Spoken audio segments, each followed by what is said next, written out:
Hello, today I received this. Normally I would save these up and open a few at once, but because I've not had anything for a while from China and because I'm impatient, I thought I'd open it anyway. So we're just getting one opening today, but hopefully it'll be something interesting.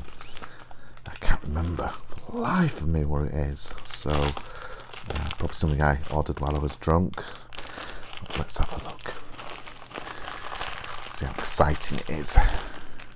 It's come from China, as I say. It's saying plastic sheet, which clearly it's not. And $3.91. So let's have a look. What have we got? We've got a few goodies. Oh, that looks damaged. I can see already that looks damaged. It's a shame. Let's have a look at this then. I think this is all from Alice. I'll put links to the items below the video, obviously. But first item is this was all one item on eBay, I believe. It's one of the smaller breadboards. More of these bloody cables. I've got thousands of them. They seem to come with all sorts. And this, although it's damaged, I don't know if you can see this set of pins is bent over. This is a breadboard power supply. So the idea is, let me show you with a breadboard that's not in a packet. The idea is that you click this into, this might not work because I may need to spend some time straightening those pins. Oh yes, it does. This clicks into the power rails on the breadboard, and then you can use these jumpers to set the voltage between 5 volts and 3.5 volts, and you can then use something like, I don't know, a 9-volt battery to power it. And then this button here switches it on and off, and it provides power along the entire rails.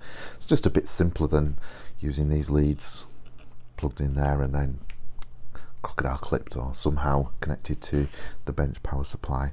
It's much more convenient. It can also be powered from a USB device, either from the computer, which you can do, I suppose, or from a USB power bank. So it takes a range of voltages in and then regulates them down to either 5 volts or 3 volts.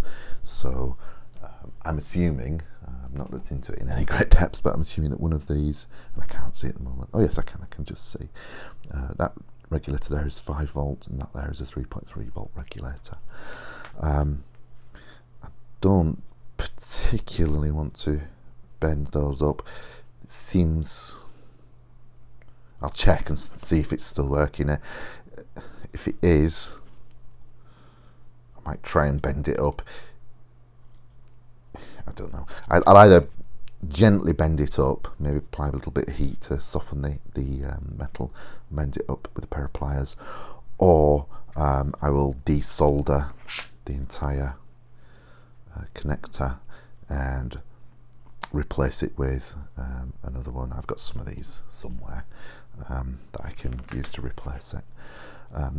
Dirt cheap, so I'm not going to bother sending it back or making a complaint. So that's the breadboard, standard breadboard. Some of these sort of cheap ones have dodgy connections, but let's see, well, not dodgy connections, but they're more difficult to fit the connectors in. And that actually feels pretty good. That feels like a pretty good quality one. Yeah, pretty pleased with that. Okay, as I say, I don't think it was particularly expensive. The whole thing came as a package and was just a few dollars. So that's good. So put those to one side. Don't need that anymore. Okay, so what have we got in this second package? Ooh, a whole bunch of ICs. I think I know what these are. Let's just cut the wrapping off. I hate this stuff. I used to, a long time ago, I used to work in a factory, and we used to use this to wrap up the goods before we sent them out. And I, even absolutely detested the stuff. These are all the same, I believe. Yeah, just check. It doesn't actually say on the label.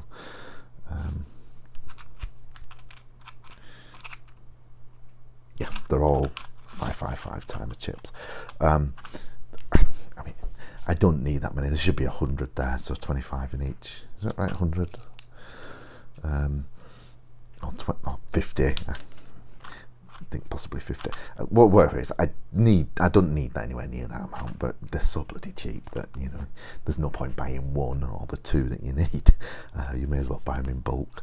I think it was 99 cents for all of those, or something ridiculous like that. So I'm going to be playing around with some of those in some upcoming videos. So I just wanted to make sure that I had a few in case I knackered them. But I'm hoping I won't knacker all of those. So that was it. I've got another bag here from the wonderful China. Let's dig in, open it up and see what it is. It says ceramic capacitors. I did order some capacitors, but it doesn't feel like those, but we'll see. Let's have a look. Ah, it is the capacitors. So what have we got? Got a bag full of bags full of capacitors. This is about stocking up on a number of low value capacitors. So I've got quite a lot of electrolytics and some ceramics that were higher values, sort of, 100 microfarads, well, all your microfarad range, but I've not got an awful lot in nano and picofarad, so this was just a listing for a big selection. I think there's 50.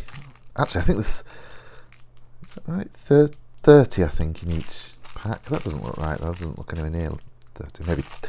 Maybe 10. I can't remember anyway. But a large selection of ceramic capacitors.